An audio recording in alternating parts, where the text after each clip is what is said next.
Welcome back to United Marxist Pact reading on the investigation into a working organization which can bring about the dictatorship of the proletariat. We are finishing up our reading of texts from the Third Communist International's Second Congress. This time it will be on the theses on the national and colonial question. It's important to remember that the Third International was, of course, fundamentally coming out of a rejection of the opportunism of the Second International, which involved lots and lots and lots of social chauvinism.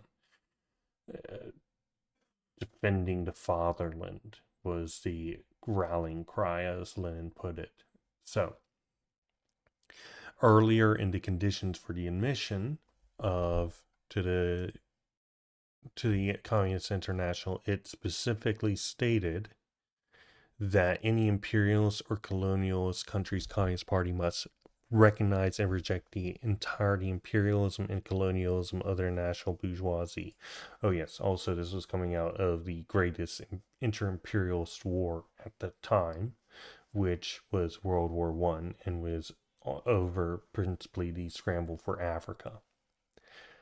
Support materially liberation movements in the colonies, demand decolonialization of their own nationals. In other words, the French Communist Party would have to demand that their French colonials dismantle the colonial system within Africa and potentially move back to France.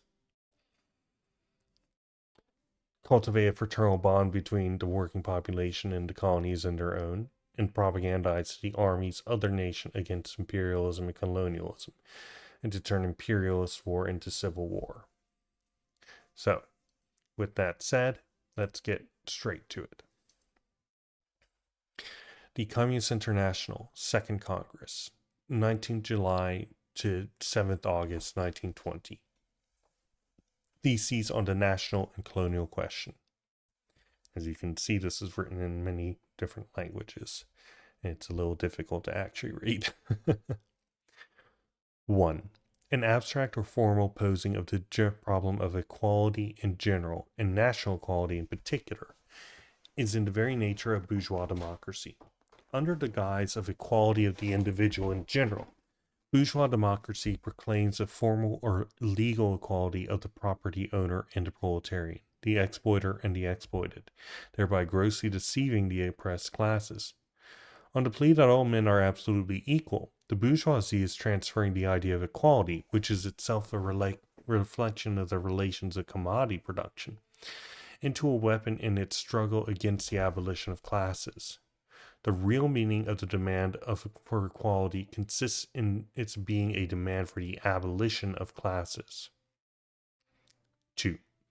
In conformity with its fundamental task of combating bourgeois democracy and exposing its falseness and hypocrisy, the Communist Party, as the avowed champion of the proletarian struggle to overthrow the bourgeois yoke, must base its policy in the national question too, not on abstract and formal principles, but first on precise appraisal of the specific historical situation and primarily of economic conditions. Second, on a clear distinction between the interests of the oppressed classes of working and exploited people and the general concept of national interests as a whole, which implies the interests of the ruling class.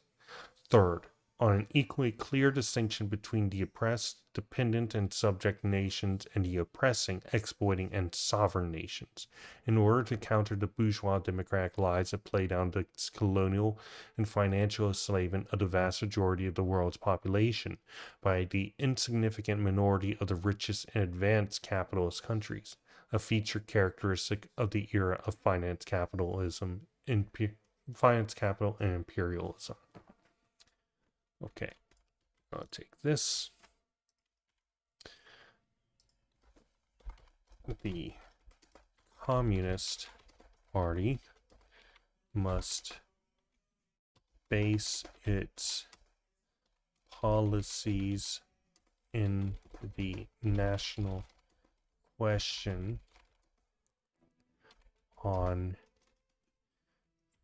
on precise appraisal of the specific historical situation and economic conditions. Oh, on A, precise, then 2, clear distinction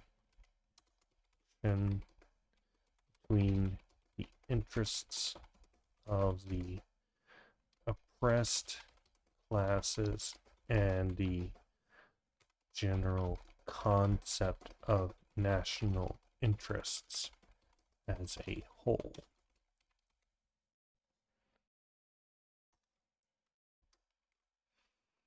Which implies the interests of the ruling class.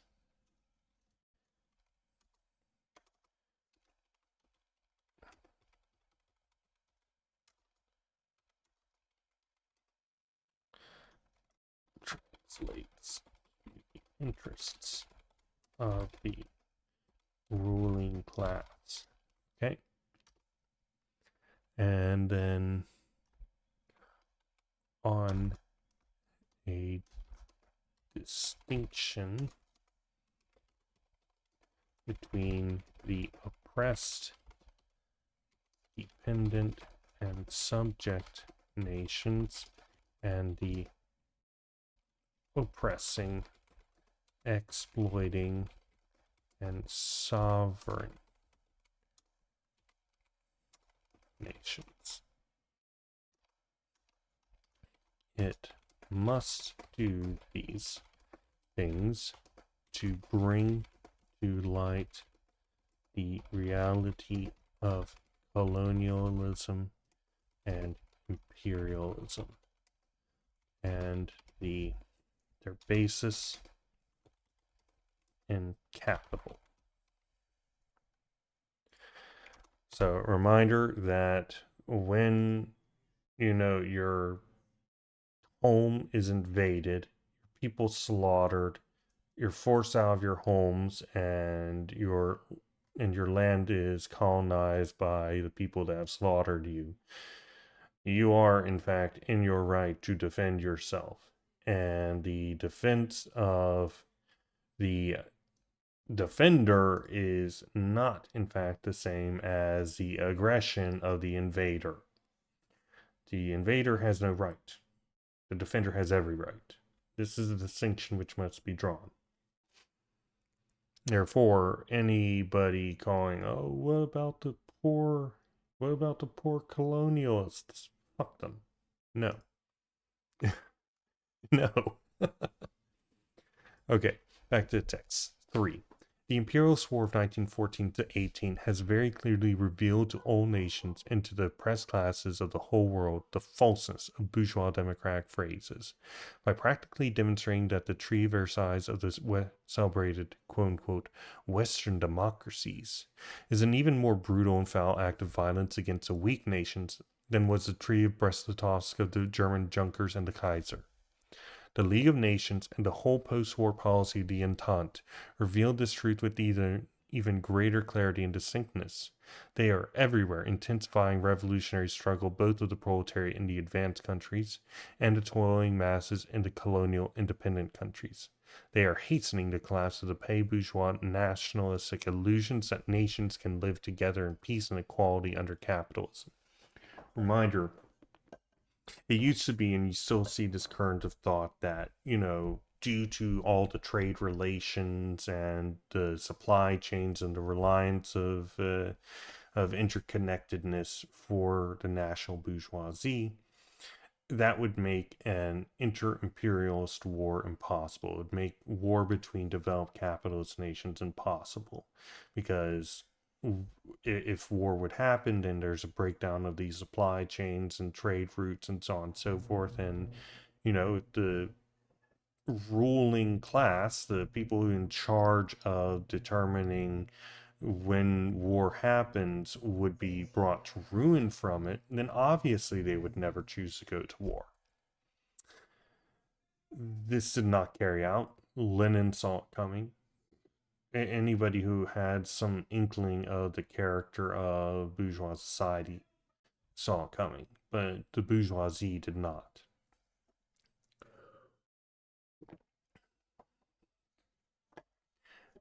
With the development of imperialism and capital being an imperialist mode of production at its level of development at the time, inter-imperial struggle was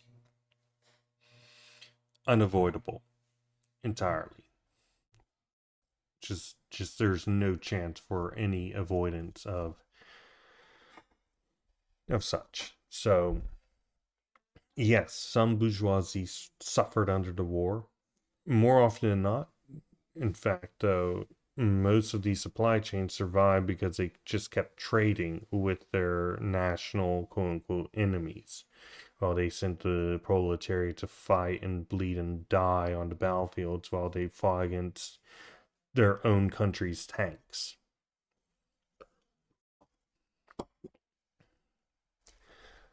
So, continuing. 4.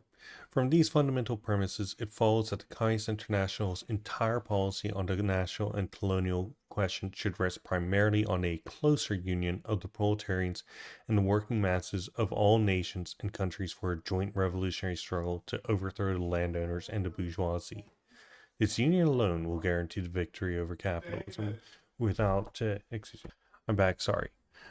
This union alone will guarantee victory over capitalism, without which the abolition of national oppression and inequality is impossible. I don't think that's necessary. We've already said this. 5. The world political situation has now placed the dictatorship of the proletariat on the order of the day.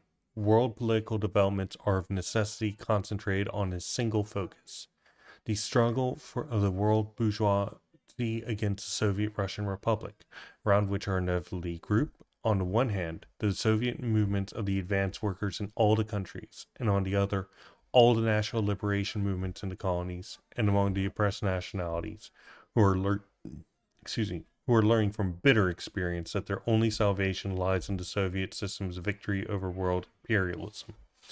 And didn't that end up the case? Tito in his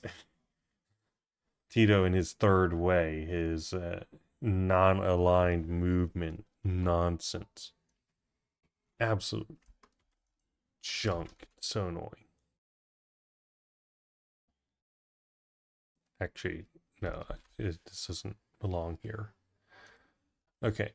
6. Consequently, one cannot at present confine oneself to bare recognition or proclamation of the need for closer union between the working people of the various nations.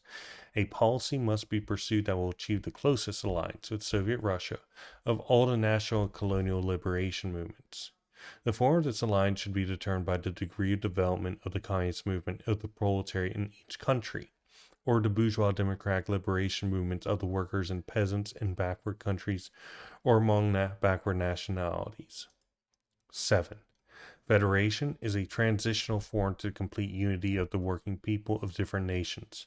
The feasibility of federation has already been demonstrated in practice both by the relations between the RSFSR and other Soviet republics, the Hungarian, Finnish, and Latvian in the past, the Azerbaijan and Ukrainian in the present, and by the relations within the RSFSR in respect to nationalities which formerly enjoyed neither statehood nor autonomy, example, the Bashkir and Tatar autonomous republics in the RSFSR, found 1919 and 20 respectively. In this respect, it is a task of the Communist International to further develop and also study and test by experience these new federations, which are arising on the basis of the Soviet system and the Soviet movement. In recognizing that federation is a transitional form to complete unity, it is necessary to strive for ever closer federal unity, bearing in mind first that the Soviet republics, surrounded as they are by the imperialist powers of the whole world, which are, from the military standpoint, are immeasurably stronger, cannot possibly continue to exist without the closest alliance. Second, a close economic alliance between Soviet republics is necessary, Otherwise, the productive forces which have been ruined by imperialism cannot be restored, and well-being of the working people cannot be ensured. Third, that there is a tendency towards the creation of a single world economy, regulated by the proletariat of all nations as an integral whole, according to a common plan. This tendency has already revealed itself quite clearly under capitalism and is bound to be further developed and consummated under socialism. Okay.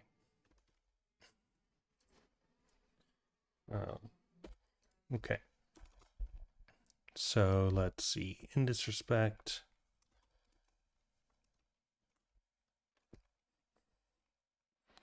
the Communist International should study and test various formations which allow for maximum liberation and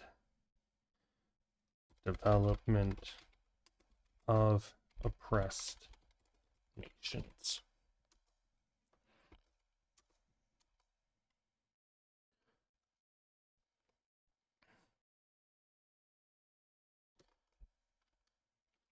Liberation requires close unity with all other liberation movements. In principle and in fact. They must enter into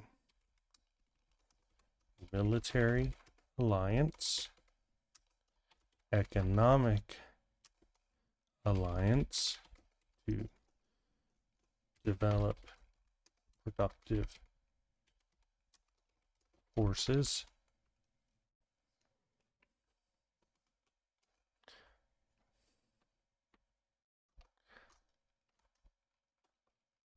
trend towards creation of a single world economy that is regulated by the proletariat of all nations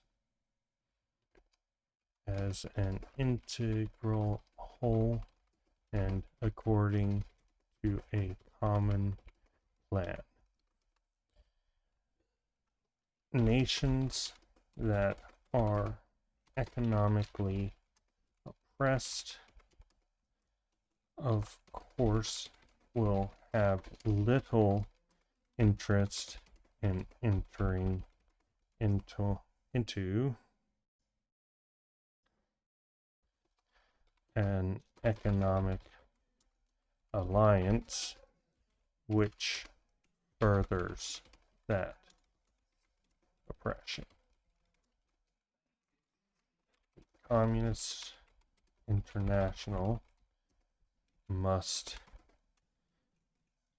make its economic relations liberatory. Okay.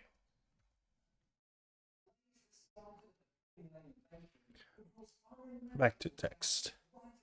9. The Communist International's national policy and the sphere of relations within the state cannot be restricted to the bare, formal, purely declaratory, and actually non-committal recognition of the equality of nations, to which bourgeois democrats confine themselves. Both of those who frankly admit being such, and those who assume the name of socialists, such as the socialists of the Second International. In all their propaganda and agitation, both within Parliament and outside it, the Communist parties must consistently expose the constant violation of the equality of nations and of the guaranteed rights of national minorities, which is to be seen in all capitalist countries. Despite their democratic constitutions, it is also necessary, first, constantly to explain that only the Soviet system is capable of ensuring the genuine equality of nations, by uniting first the proletarians and then the whole mass of the working population in the struggle against bourgeoisie, and second, all communist parties should render aid directly to the revolutionary movements among the dependent and underprivileged nations, for example, Ireland, the American Negroes, etc., and in the colonies. Without the latter condition, which is particularly important, the struggle against oppression of dependent nations and colonies, as well as the recognition of their right to succeed, are but a false signboard, as is evidenced by the parties of the Second International. I'm no longer going to be taking notes here due to time limitations, so we're just going to work through. 10. Recognition of the internationalism in word and its replacement in deed by petty bourgeois nationalism and pacifism. In all propaganda, agitation, and practical work is very common, not only among the parties of the Second International, but also among those which have withdrawn from it, and often even among parties which now call themselves communist. The urgency of the struggle against this evil, against the most deep-rooted petty bourgeois national prejudices, looms even larger with the mounting exigency of the task of converting the dictatorship of the proletariat from a national dictatorship, i.e., existing in a single country and incapable of determining world politics, into an international one, i.e., a dictatorship of the proletariat involving at least several advanced countries, and capable of exercising a decisive influence upon world politics as a whole. Petty bourgeois nationalism proclaims as internationalism the mere recognition of the equality of nations, and nothing more.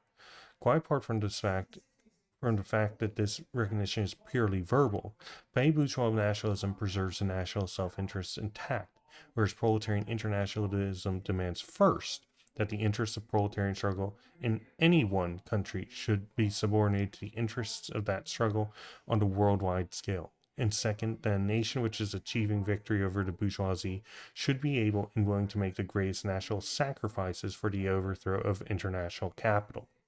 Thus, in countries that are already fully capitalist and have workers' parties that really act as the vanguard of the proletariat, the struggle against the opportunist and petty bourgeois pacifist distortions of the concept and policy of internationalism is a primary and cardinal task.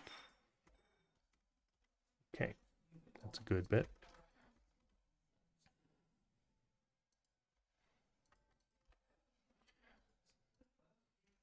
11. With regard to the more backward states and nations, in which feudal or patriarchal and patriarchal peasant relations predominate, it is particularly important to bear in mind, first, that all communist parties must assist the bourgeois democratic liberation movements in these countries, that the duty of rendering the most active assistance rests primarily with the workers of the country of the backward nation is colonially or financially dependent on. Second, the need for struggle against the clergy and the other influential reactionary and medieval elements in backward countries. Third, the need to combat pan-Islamicism and similar trends which strive to combine the liberation movement against European and American imperialism with an attempt to strengthen the positions of the khans, landowners, mullahs, etc. Fourth, the need in backwater countries to give special support to the peasant movement against the landowners, against land proprietorship, and against all manifestations or survivals of feudalism, and to strive to lend the peasant movement the most revolutionary character by establishing the closest possible alliance between West European communist proletarian and the revolutionary peasant movement in the East, in the colonies, and in the backward countries generally. It is particularly necessary to exert every effort to apply the basic principles of the Soviet system in countries where pre-capitalist relations predominate by setting up working peoples as Soviets, etc. Fifth, the need for a determined struggle against attempts to give a communist coloring to bourgeois democratic liberation trends in the backward countries.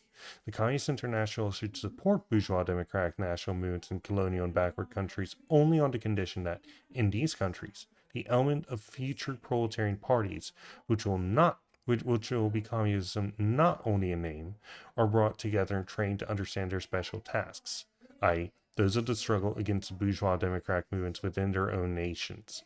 The Communist International must enter into a temporary alliance with the bourgeois democracy in the colonial and backward countries, but should not merge with it, and should under all circumstances uphold the independence of the proletarian movement, even if it is in the most embryonic form. 6. The need to constantly explain and expose the among the broadest working masses of all countries, and particularly of the backwards countries, the deception systematically practiced by the imperialist powers, which, under the guise of politically independent states, some states are wholly dependent upon them economically, financially, and militarily. Under present day international conditions, there is no salvation for dependent and weak nations except in a union of Soviet republics. That is the absolute, honest to God truth. Okay. 12. The age-old repression of the colonial and weak nationalities by imperialist powers has not only filled the working masses of the oppressed countries with animosity towards the oppressor nations, but has also aroused distrust in these nations in the general, even in their proletariat. The despicable betrayal of socialism by the majority of the official leaders of this proletariat in 1914 to 19, when, quote, defense of country was used as a social chauvinist cloak to conceal the defense of their right of their own bourgeoisie to oppress colonies and fleece financially dependent countries, was certain to enhance this perfectly legitimate distrust. On the other hand, the more backward the country, the stronger is the hold of small-scale agricultural production, patriarchalism, and isolation, which inevitably lend particular strength and tenacity to deepest of pay bourgeois prejudices. Example, to national egoism and national narrow-mindedness. These prejudices are bound to die out very slowly, for they can disappear only after imperialism and capitalism have disappeared in the advanced countries, and after the entire foundation of backward countries' economic life has radically changed. It is therefore the duty of the class-conscious communist proletariat of all countries to regard with particular caution and attention the survivals of national sentiment in the countries and among nationalities which have been oppressed the longest. It is equally necessary to make certain concessions with a view to more rapidly overcoming this distrust in these prejudices. Complete victory over capitalism cannot be won unless the proletariat and, following it, the mass of working people in all countries and nations throughout the world voluntarily strive for alliance and unity. Uh,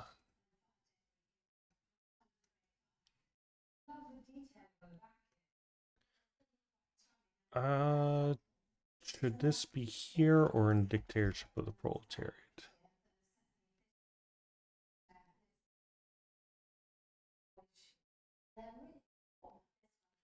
No, this is fine here. Okay. Supplementary theses. 1. To determine more especially the relation of the Communist International to revolutionary movement in the countries dominated by capitalist imperialism, for instance, China and India, is one of the most important questions before the Second Congress of the Third International. The history of the world revolution has come to a period when a proper understanding of this relation is indispensable. The Great European War and its result have shown clearly that the masses of non-European subjected countries are inseparably connected with the proletarian movement in Europe, as a consequence of the centralization of world capitalism. For instance, the sending of colonial troops and huge armies of workers to the battlefront during the war, etc. Part 2. One of the main sources from which European capitalism draws its chief strength is to be found in the colonial possessions and dependencies. Without the control of the extensive markets and vast fields of exploitation of the colonies, the capitalist powers of Europe cannot maintain their existence even for a short time. England, the stronghold of imperialism, has been suffering from overproduction since more than a century ago. But for the extensive colonial possessions acquired for the sale of her surplus products as a source of raw materials for her ever-growing industries, the capitalistic structure of England would have been crushed under its own weight long ago. By enslaving the hundreds of millions of inhabitants of Asia and Africa, English imperialism succeeds so far in keeping the British proletariat under the domination of the bourgeoisie. 3. Superprofit gained in the colonies is a mainstay of modern capitalism, and so long as the latter is not deprived of this source of superprofit, it will not be easy for European working class to overthrow the capitalist order. Thanks to the possibility of the extensive exploitation of human labor and natural resources in the colonies, the capitalist nations of Europe are trying, not without success, to recuperate their present bankruptcy. By exploiting the masses in the colonies, European imperialism will be in a position to give concession after concession to the labor aristocracy at home. Whilst on one hand, European imperialism seeks to lower the standards of living of the home proletariat by bringing into competition the products of lower paid workers in subject countries, on the other hand, it will not hesitate to go to the extent of sacrificing the entire surplus value in the home country so long as it continues to gain its huge super profits in the colonies. 4. The breaking up of the colonial empire, together with the proletarian revolution in the home country, will overthrow the capitalist system in Europe. Consequently, the Communist International must widen its sphere of activities. It must establish relations with those revolutionary forces that are working for the overthrow of imperialism in the countries subjected politically and economically. These two forces must be coordinated if the final success of the world revolution is to be guaranteed. We'll put this in here. And also, I kind of want to go back up here to this bit.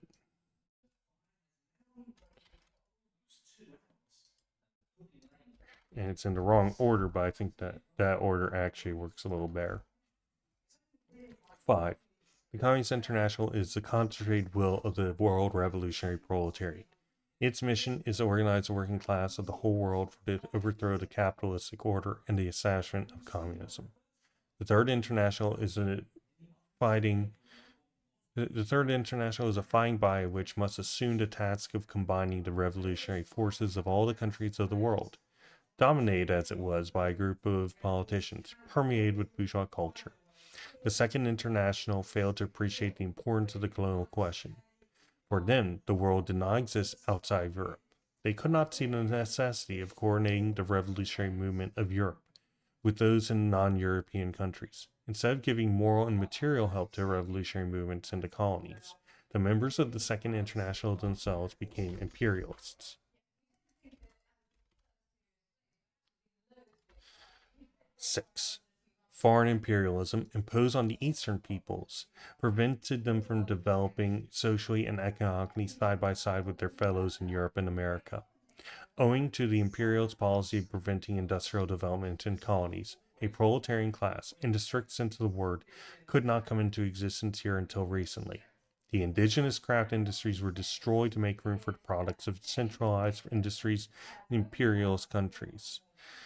Consequently, a majority of the population was driven to the land to produce food grains and raw materials for export to foreign lands. On the other hand, there followed a rapid concentration of land in the hands of big landowners, financial capitalists in the state, thus creating a huge landless peasantry. The great bulk of the population was kept in a state of illiteracy. As a result of its policy, the spirit of revolt latent in every subject people found its expression only through the small, educated middle class. Foreign domination has obstructed the free development of the social forces. Therefore, its overthrow is the first step towards a revolution in the colonies. So to help overthrow the foreign rule in the colonies is not to endorse the nationalist aspirations of native bourgeoisie, but to open the way to the smothered proletariat there. Okay, we're going to do insert right below.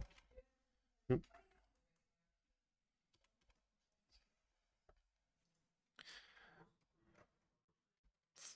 7. There are to be found in the dependent countries two distinct movements which every day grow further apart from each other. One is the bourgeois democratic nationalist movement with a program of political independence under bourgeois order, and the other is the mass action of the poor and ignorant peasants and workers for their liberation from all sorts of exploitation. The former endeavor to control the latter, and often succeed to a certain extent, but the Communist International and parties affected must struggle against such control and help develop class consciousness in the working masses of these colonies. For the overthrow of foreign capitalism, which is the first step towards revolution in the colonies, the cooperation of bourgeois nationalist revolutionary elements is useful. But the foremost and necessary task is the formation of communist parties, which will organize the peasants and workers to lead them to the revolution, the establishment of Soviet republics. Thus, the masses in the backwards countries may reach communism, not through capitalistic development, but led by a class-conscious proletariat of the advanced capitalist countries. Okay. Insert row below. Okay. 8. The real strength of the liberation movements in the colonies is no longer confined to a narrow circle of bourgeois democratic nationalists.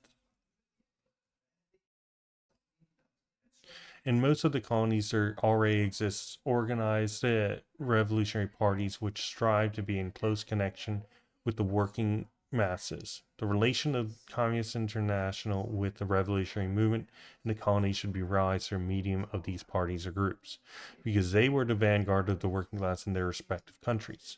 They are not very large today, but they reflect the aspiration of the masses, and the latter will follow them to revolution. The communist parties of the different imperialist countries must work in conjunction with these proletarian parties of the colonies, and through them give all moral and material support to the revolutionary movement in general. 9. The revolution in the colonies is not going to be the communist revolution in its first stage, but if from the onset, the leadership is in the hands of the communist vanguard. The revolutionary masses will not be led astray, but may go ahead through the successive periods of development of revolutionary experience. Indeed, it would be extremely erroneous in many of the Oriental countries to try to solve the agrarian problem according to pure communist principles. In the first stages, the revolution in the colonies must be carried on with a program, which will include many pay bourgeois reform clauses, such as division of land, etc. But from this, it does not follow that all the leadership of the revolution will have to be surrendered to the bourgeois Democrats.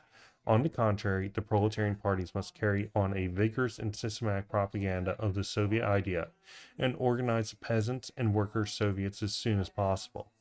These Soviets will work in cooperation with the Soviet republics in the advanced capitalist countries for the ultimate overthrow of the capitalist order throughout the world. And that is the text of Theses on the National and Colonial Question of the International Communist Party, or rather the Communist International, the third one and the second Congress of it. With that said, that is the end of today's session of reading on the United Marxist Pact. This has been Demon Sultan. For those people who aren't there, if you're interested, we've got a Discord server, and just ask in the comments and I will place the link.